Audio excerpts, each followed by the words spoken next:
Dear students, आज हम बात करेंगे प्रेगनेंसी एंड एम्ब्रियोनिक डेवलपमेंट की। जैसा आप सभी जानते हैं, हम इम्प्लांटेशन की बात कर चुके हैं कि जब ब्लास्टोसिस्ट बनता है और वो ब्लास्टोसिस्ट यूट्रस की इनर लाइनिंग के साथ इम्प्लांट हो जाता है, तो उस स्टेज को इम्प्लांटेशन कहते हैं। अब इम्प्लांटेशन के बाद आज हम जो बात करने जा रहे हैं वो है प्रेगनेंसी एंड एम्ब्रियोनिक डेवलपमेंट। अब क्या होता है after implantation?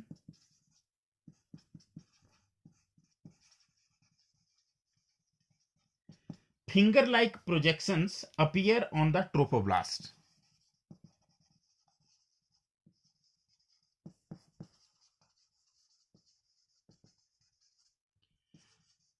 Appear on the trophoblast. अब आपको यह पता होना चाहिए कि ट्रोफोब्लास्ट किस चीज की है।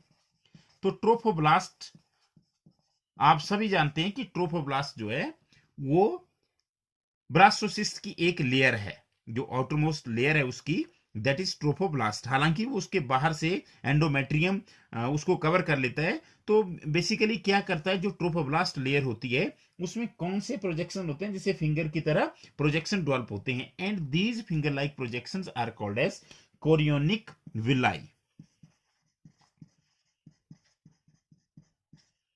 तो इसका मतलब है कि जैसे ही इम्प्लांटेशन होती है उसके बाद क्या होता है, कोरियोनिक विलाई बनते हैं। और कोरियोनिक विलाई क्या होते हैं? कोरियोनिक विलाई होते हैं finger like projections that appear on the trophoblast. और ये जो ट्रोफोब्लास्ट के साथ फिंगर लाइक प्रोजेक्शन जब बन जाते हैं, तो इसके साथ ही क्या होता है कि जो यूट्राइन टिश्यू होता है that gets surrounded by these chorionic villi, or you can say these chorionic villi gets surrounded by uterine tissue as well as maternal blood। अब मैं आपको थोड़ा सा यहाँ दिखाने जा रहा हूँ। जैसे अगर आप इस स्ट्रक्चर को देखें, यहाँ पर देखें, तो बेसिकली क्या है, इसमें आपको ट्रोफोब्लास्ट नजर आ रही है और उसके अलावा आपको एक इनर सेल मास नजर आ रहा है। तो अब मैं इसी को यही दिखाने जा रहा हूँ कि जैसे अगर सपोज करें ये हमारे यूट्रस है। सिंपल मैं ये एक डायग्राम आपको बताने जा रहा हूं कि ये यूट्रस है और इसमें क्या है, इसके इनर लाइनिंग पे आपको पता है कि क्या फिक्स हो जाएगा, क्या इसके साथ अटैच हो जाएगा, ट्रोफो ब्लास्टोसिस्ट थ्रू ट्रोफोब्लास्ट। अब ये यूट्रस है। अब सपोज करो कि ये हमारे पास क्या है, ये ट्रोफोब्लास्ट है। कौन सी लेयर है, किसकी लेयर है? ब्लास्टोसिस्ट की आउटरमोस्ट लेयर है। ब्लास्टोसिस्ट की जो लेयर होते हैं उसको ट्रोफोब्लास्ट कहते हैं, ये है। और इसके अलावा आपको पता है कि इसके अंदर क्या होता है, इनर सेल मास होता है। अब अगर हम इसी डायग्राम को थोड़ा बड़ा करके देखें तो क्या होगा, ये जो ट्रोफोब्लास्ट लेयर होगी ऑफ द ब्लास्टोसिस्ट, इसमें क्या होगा, इसमें ऐसे फिंगर की तरह प्रोजेक्शंस डेवलप हो जाएंगे। ये यहां पर डेवलप होंगे, इस जगह पर। और फिर क्या होगा, इन फिंगर लाइक प्रोजेक्शंस को कौन कवर कर लेगा? जो मैटरनल टिश्यू होगा, यूट्राइन जो टिश्यू होगा, वो इनको कवर कर लेगा ऐसे ऐसे। मतलब these finger like projections which are called as chorionic villi, they get surrounded by uterine tissue as well as maternal blood. तो अब आप देख सकते हैं कि यहां पर एक और टिश्यू डेवलप हो गया। इस टिश्यू को नाम दिया जाता है प्लेसेंटा। ये आपने लोअर क्लासेस में भी पढ़ा हुआ है कि प्लेसेंटा जो होता है वो बहुत इंपॉर्टेंट होता है। और प्लेसेंटा कब बनता है? जब प्रेगनेंसी होती है। और कैसे बनता है? You can say number 1 chorionic villi. Chorionic villi आप कह सकते हैं किस चीज से बनती है? Chorionic villi are the finger like projections of the that is trophoblast of the blastocyst. तो मतलब ये फीटल पार्ट्स हैं। प्लस कौन सा टिश्यू होता है दूसरा? Uterine tissue. ये मैटरनल पार्ट होता है इसमें। ये दोनों मिलकर के क्या होते हैं, दे बिकम इंटरडिजिटेटेड। इंटरडिजिटेटेड का मतलब हुआ कि ये जैसे ये मान लिया जाए, ये हमारे पास क्या है, ये है कोरियोनिक विलाई। तो यहां से दूसरी आ जाएगी हमारे पास जो यूट्राइन टिश्यू है वो ऐसे आ जाएगा और इंटरडिजिटेशन बना देगा। तो अब ये जो हमारे पास स्ट्रक्चर बना, this is called as placenta. Now what is placenta? The chorionic villi and the uterine tissue, they become interdigitated with each other and jointly form a structural and functional unit.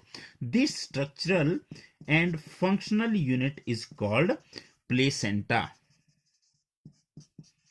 मैं एक बार फिर आपके लिए repeat कर रहा हूं कि placenta बनेगा कैसे। अब आपको पता है कि जैसे जब फर्टिलाइजेशन होगी, फर्टिलाइजेशन आपको पता है कि फर्टिलाइजेशन होती है एम्पुलरी और इस्थमस के जंक्शन पे।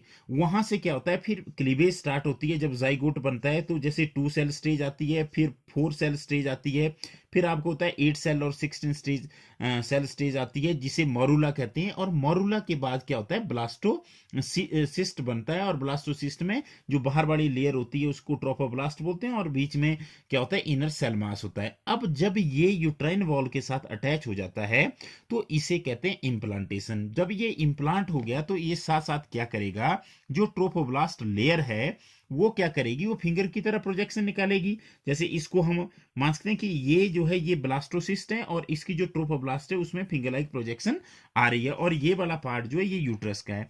तो ये फिंगर लाइक प्रोजेक्शन बनाएगा, और इन फिंगर लाइक प्रोजेक्शन को जो यूट्राइन वॉल है उसके यूट्राइन वॉल या यूट्राइन टिश्यू कवर कर लेगा, और साथ में ब्लड वेसल्स भी आ जाएगी, मैटरनल ब्लड वेसल आ जाएगी।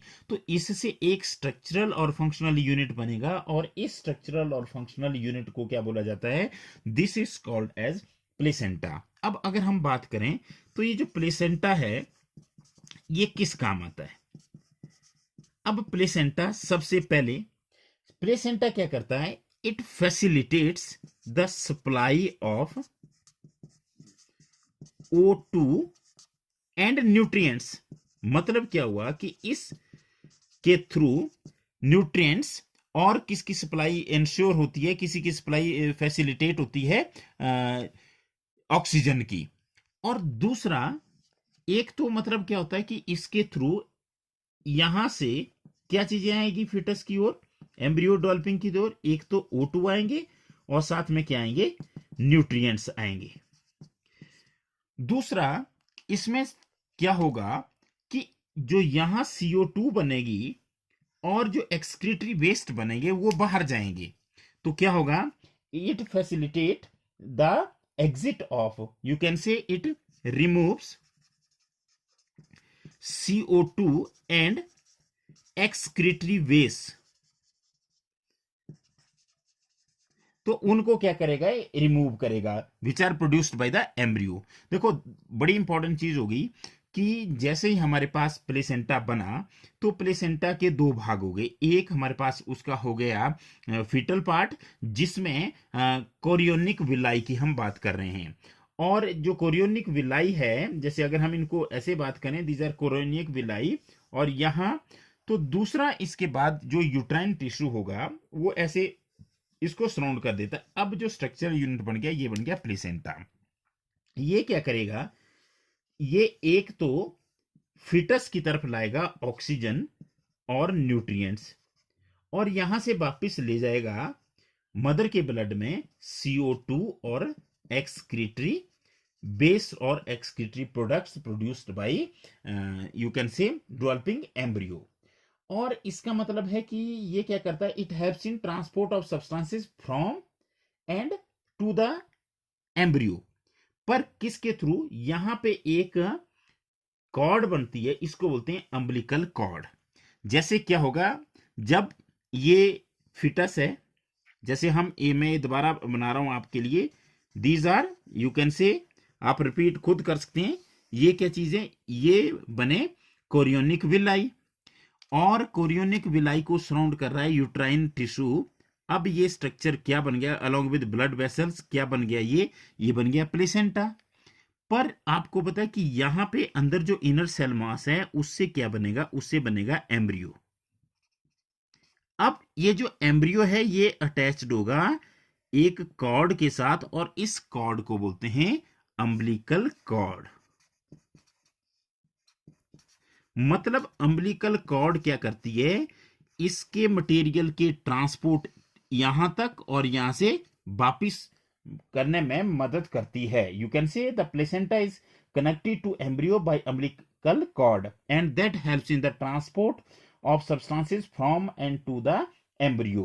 अच्छा, ये तो मैंने बता दिया आपको इसके दो काम कि एक ये यूजफुल चीजों को लाता है और जो वेस्टफुल चीजें उनको ले जाता है. इसके अलावा it acts as endocrine gland.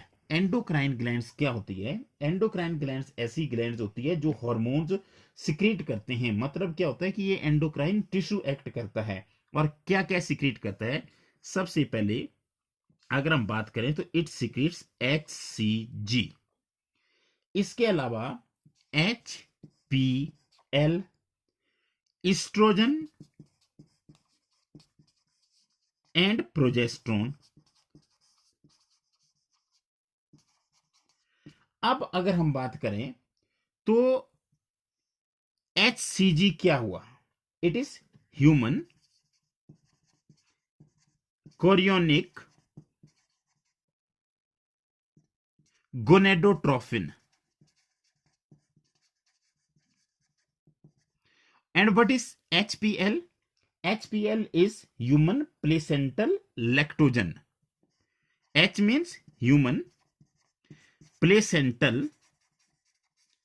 lactogen. इसके बाद एस्ट्रोजन और प्रोजेस्टेरोन हार्मोन क्या करता है? सिक्रेट करता है. अगर आप देखें लेटर स्टेज ऑफ प्रेगनेंसी की बात करें तो वहां पे ओवरी क्या करेगी? ओवरी एक और हार्मोन सिक्रेट करेगी जिसको बोला जाता है रिलैक्सिन. अब एक बड़ी इंपॉर्टेंट चीज है कि ये जो HCG होता है, HPL होता है और रिलैक्सिन होता है, ये हार्मोन केवल प्रेगनेंसी के टाइम ही सिक्रेट होते हैं. अब जैसे मैंने आपको बताया कि HCG, HPL और रिलैक्सिन ये केवल कब सिक्रेट होते हैं? ये सिक्रेट होते हैं प्रेगनेंसी के टाइम. पर इसके अलावा क्या होता है? जैसे अदर हार्मोन्स कौन से अदर हार्मोन्स? जैसे हमारे पास आ गया थायरोक्सिन, एस्ट्रोजन, प्रोजेस्टेरोन और कॉर्टिसोल. इनका जो सिक्रीशन का लेवल है वो भी बहुत ज्यादा बढ़ जाता है. मतलब that increases several folds in the maternal blood. क्योंकि ये कहां पे सिक्रेट होंगे? ये मैटरनल ब्लड में सिक्रेट होंगे. तो इसका मतलब कि मैटरनल ब्लड में जो हार्मोन्स होते हैं थायरोक्सिन, एस्ट्रोजन, प्रोजेस्टेरोन और कॉर्टिसोल, इनका लेवल भी प्रेगनेंसी के टाइम क्या कर जाता है? बढ़ जाता है. और क्यों बढ़ जाता है? Because these are needed for the fetal growth and you can see the metabolic changes in mother. जैसे अगर हमारे पास है कि अगर फीटल की ग्रोथ, नॉर्मल ग्रोथ होनी है तो उसके लिए ये जो हार्मोन हम यहां बात कर रहे हैं जिनके बारे में, जैसे थायरोक्सिन हो गया, एस्ट्रोजन हो गया, प्रोजेस्टेरोन हो गया, कॉर्टिसोल हो गया, इनका लेवल बहुत ज्यादा बढ़ना जरूरी है. और साथ में क्या होगा कि जो मदर होगी उसमें कुछ मेटाबॉलिक चेंजेस होती है ड्यूरिंग द प्रेगनेंसी. तो उन मेटाबॉलिक चेंजेस के लिए भी इन हार्मोन्स का होना जरूरी है. Even they are also necessary for the maintenance of a pregnancy. क्योंकि अगर मान ले जाए प्रोजेस्टेरोन का लेवल घट जाए तो वो अबाउट आउट हो जाएगा. तो प्रेगनेंसी की मेंटेनेंस के लिए भी इन हार्मोन्स का होना बहुत जरूरी है. तो इसका मतलब है कि प्रेगनेंसी के टाइम जो तीन प्राइमरी अगर हम बात करें HCG, HPL और रिलैक्सिन की, वो तो केवल प्रेगनेंसी के टाइम होते हैं. पर जो दूसरे हार्मोन्स होते हैं जिनका लेवल मैटरनल ब्लड में बहुत ज्यादा बढ़ जाता है, वो कौन से होते हैं? थायरोक्सिन, एस्ट्रोजन, प्रोजेस्टेरोन और कॉर्टिसोल. क्यों बढ़ जाता है?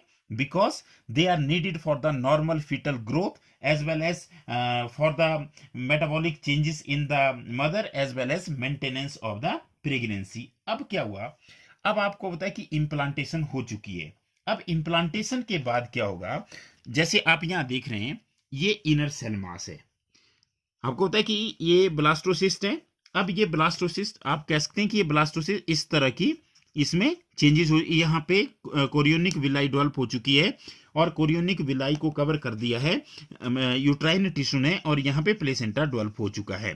तो अब हम बात करेंगे इनर सेल मास की। ये इनर सेल मास क्या करता है, ये डिफरेंशिएट कर जाता है। ये कैसे डिफरेंशिएट करता है, जैसे इसमें एक आउटर लेयर और एक इनर लेयर, दो लेयर बन जाती है इसमें। आप कह सकते हैं कि ये आउटर लेयर है, इसको बोला एक्टोडर्म, और ये जो इनर लेयर है इसको बोला एंडोडर्म।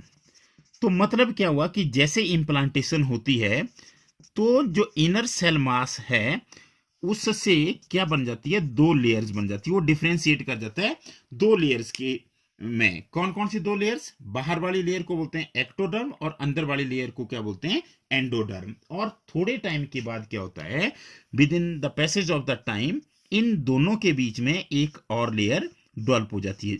जैसे हमारे पास ये, और यहां पर अगर मैं एंडोडर्म भी इसे बना रहा हूं, ये सपोज करो ये एंडोडर्म है, तो क्या होगा, इनके बीच में एक और लेयर डेवलप हो जाएगी which is called as mesoderm. तो इसका मतलब है अब हमारे कितने लेयर्स आ गई, ये कौन सी है, this is ectoderm, this is mesoderm and this is endoderm. तो आपने पढ़ा है कि जो ह्यूमंस होते हैं दीज आर ट्रिप्लोब्लास्टिक। ट्रिप्लोब्लास्टिक का मतलब है कितनी जर्म लेयर्स होती है हमारे पास, तीन। कौन कौन सी, एक्टोडर्म, मीजोडर्म और एंडोडर्म। और सबसे इंपॉर्टेंट चीज क्या होती है कि हमारी बॉडी के जितने भी टिश्यूज होते हैं या जो ऑर्गन्स होते हैं वो कहां से बनते हैं, इन्हीं लेयर्स से बनते हैं। तो these layers give rise to the tissues और you can say organs of the foetus और द एडल्ट।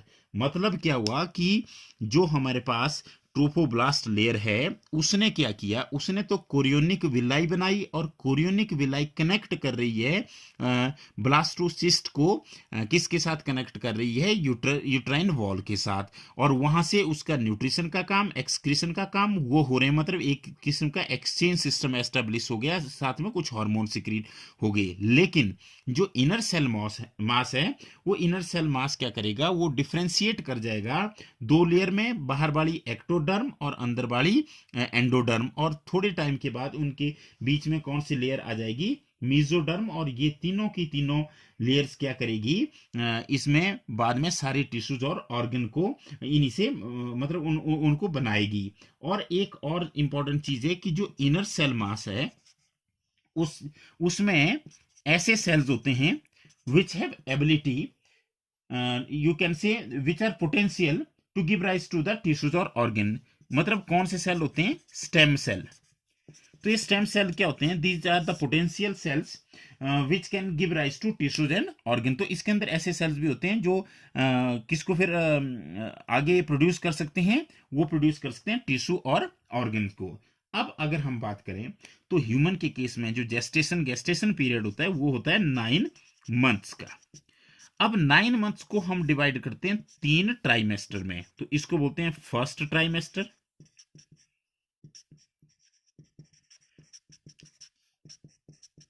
और दूसरा आ गया second trimester and third trimester. तो कितने ट्राइमेस्टर हो गए, 3। और कितने कितने महीने के हो गए, ये हो गए 3-3 महीने के। अब अगर हम इनको देखें तो इनको वीक्स में कैसे काउंट करते हैं, प्रेगनेंसी के 1 से 12 वीक्स तक कौन सा ट्राइमेस्टर होता है, फर्स्ट। 13 से 26 तक कौन सा होता है, सेकेंड ट्राइमेस्टर। और 27 से till the end of pregnancy वो कौन सा ट्राइमेस्टर होता है, वो होता है थर्ड ट्राइमेस्टर। मतलब क्या है कि टोटल कितने मंथ्स की प्रेगनेंसी होती है, वो होती है 9 मंथ्स की ह्यूमन के केस में। और इसको डिवाइड कर दिया गया है इस पीरियड को 3-3 महीने के 3 पीरियड्स में। फर्स्ट पीरियड को फर्स्ट ट्राइमेस्टर बोला गया, दूसरे को सेकंड एंड थर्ड ट्राइमेस्टर। अब क्या होता है, इसमें हर टाइम पीरियड पे कुछ ना कुछ इंपॉर्टेंट घटनाएं होती रहती है, कुछ ना कुछ इंपॉर्टेंट इवेंट्स होते रहते हैं। अब जैसे हम सबसे पहले बात करते हैं कि suppose this is first month. अब क्या होगा, फर्स्ट मंथ में क्या होगा, जब पहला मंथ खत्म हो जाएगा, मतलब कंप्लीट हो जाएगा प्रेगनेंसी का, तो क्या डेवलप हो जाएगा? Heart is developed. इसका मतलब है कि प्रेगनेंसी के 1 महीने के बाद जो फीटस होता है, जो एम्ब्रियो होता है, उसमें क्या डेवलप कर जाता है? उसमें हार्ट जो है वो डेवलप कर जाता है। और इस जो हार्ट की डेवलपमेंट की वजह से जो फीटस की ग्रोथ है उसकी आवाज को सुना जा सकता है। मतलब the first sign of a growing fetus can be noticed by listening the heart sound carefully through the stethoscope. मतलब क्या हो कि अगर 1 महीने के बाद हम क्या करें, हार्ट की साउंड को क्या कर सकते हैं, स्टेथोस्कोप से हम उसको ऑब्जर्व कर सकते हैं, उसको हम सुन सकते हैं। तो इसका बाद क्या होता है? Second month. अब सेकेंड मंथ के लास्ट में, bye the end of second month, what happens?